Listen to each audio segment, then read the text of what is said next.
E para saber se a treta Trump-Xi Jinping vem para valer, a gente conversa agora com Frederico Nobre, gestor de investimentos da Warren.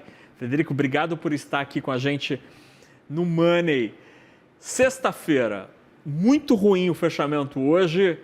O que te parece pior? É a treta Xi Jinping-Trump ou as nossas preocupações com as contas públicas? Boa tarde. Boa tarde. Em primeiro lugar, um prazer estar conversando com vocês aqui na CNN. Bom, acho que você comentou bem aí que a gente tem tanto um cenário externo, que demanda um menor apetite ao risco por parte dos investidores, então a venda de ativos de risco não ocorreu apenas no Brasil, mas também lá fora. Os índices de ações, terminaram o dia em queda, e essa confusão entre Trump e Xi Jinping traz uma maior incerteza e coloca mais lenha na fogueira em toda a questão das tarifas que, vinha sendo um ponto que estava sendo deixado de lado ao longo das últimas semanas por parte dos investidores, né. Então, volta à tona essa questão das tarifas e cabe lembrar que aqui o Brasil, ele acaba tendo uma relação direta muito importante com a China, o nosso principal parceiro comercial, que compra muito das nossas commodities, né. O petróleo também é operando em queda forte hoje, o que naturalmente afeta as empresas, listadas em bolsa aqui no Brasil.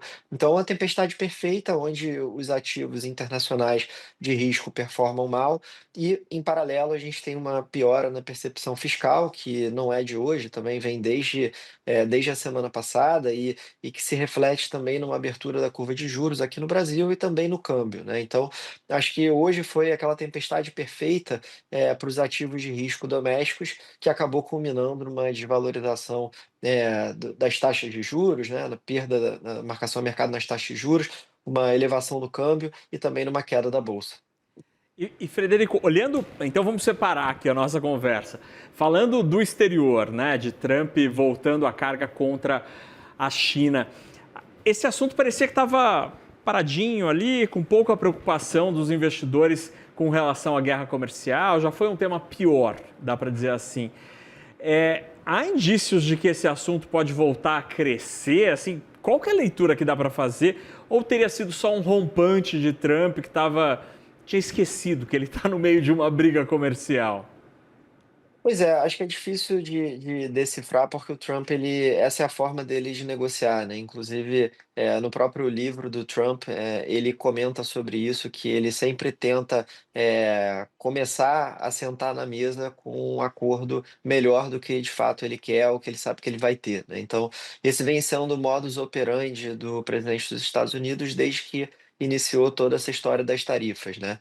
E no final do dia, assim, sempre tem um pouco também de viés de ideologia, né. Esses rompantes, eles acabam prejudicando e trazendo volatilidade para o mercado, e no final das contas, acaba que o que é do interesse dos Estados Unidos sempre fica um pouco de fora, né. Aconteceu isso aqui no Brasil, por exemplo, né. Primeiro a gente teve, uma tarifa mais baixa, depois a gente, teve uma tarifa mais alta, principalmente por conta do entendimento do presidente Trump e do governo de que, a gente estava não era um parceiro interessante, que a gente também estava sendo muito vocal em alguns aspectos do lado do governo, e acabou, atribuindo uma decisão que não faz sentido econômico nenhum, né. Então, o Trump, e esse governo, acho que a gente não pode dizer que, as medidas e as declarações, elas são tomadas de forma racional, muitas vezes elas são tomadas de forma impulsiva, o que naturalmente tem um impacto nos mercados e traz volatilidade, gera perdas financeiras e etcétera. Então, esse movimento é um movimento que ele se repete, né, o enredo ele é o mesmo, ele é bem parecido em todos os episódios, e a gente tem que deixar um pouco a poeira baixar e a água rolar para entender de fato quais vão ser os impactos. Fred, olhando para o Brasil, a preocupação fiscal parece que voltou a crescer de maneira bem expressiva nos últimos dias, além da história do trade eleitoral, que parece que esse já está completamente no radar de todo mundo. É, a incerteza parece ter crescido muito, ou crescido de maneira não desprezível ao longo dos últimos dias aqui com relação à nossa economia.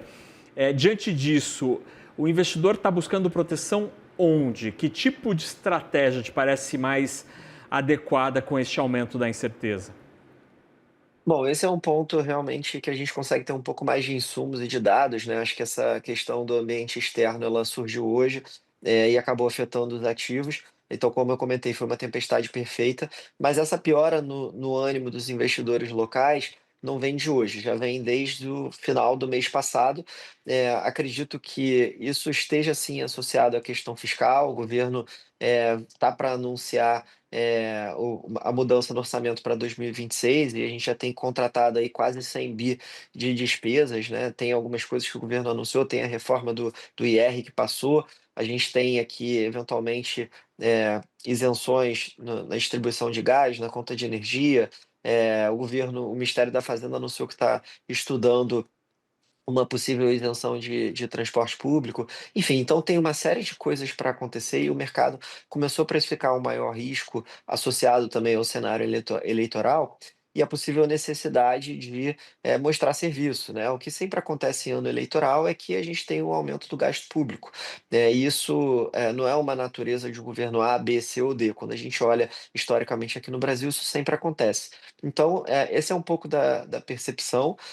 Acredito que a piora tenha vindo daí na semana e a gente teve também, do lado das receitas, a gente não tem nenhuma notícia ou nenhuma previsibilidade, de onde elas vão vir para compensar essas despesas, né. A gente tinha a MP 1303, por exemplo, que apesar de eventualmente até aumentar algumas distorções que existem no mercado financeiro, dos títulos isentos, etcétera, ela traria mais receitas. Essas receitas foram perdidas, não se sabe, como elas vão ser, reposicionadas. Então acho que tem uma dúvida por parte do mercado, do setor financeiro, né, de onde vão sair as receitas, porque, em termos de carga tributária, né, já não existe mais tanto da onde tirar, e por outro lado, uma preocupação com as despesas, em especial em ano eleitoral. Então, tudo isso acabou puxando um pouco os ativos de risco domésticos, algumas desmontagens de posição na bolsa também no final do mês passado para agora, porque a bolsa ela valorizou bastante rápido, né, a gente teve 2 meses de alta em agosto, mais de 6%, em setembro, mais de 3%.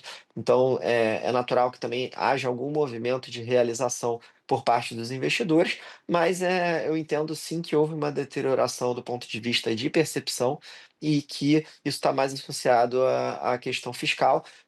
O que os investidores estão fazendo, basicamente, é se posicionar ali no pós-fixado, no CDI, né, eventualmente, ter alguma a posição aqui, diminuir a duração dos portfólios, né, enfim, então esse é o tipo de medida que os investidores nesse momento estão tomando. Muito bem, a gente conversou com o Frederico Nobre, gestor de investimentos da Warren, para entender o que acontece neste mercado e o que o investidor tem feito para tentar proteger, diante de tantas dúvidas, seu patrimônio. Fred, obrigado pela conversa, bom fim de semana. Muito obrigado, bom fim de semana, até a próxima. Tchau, tchau.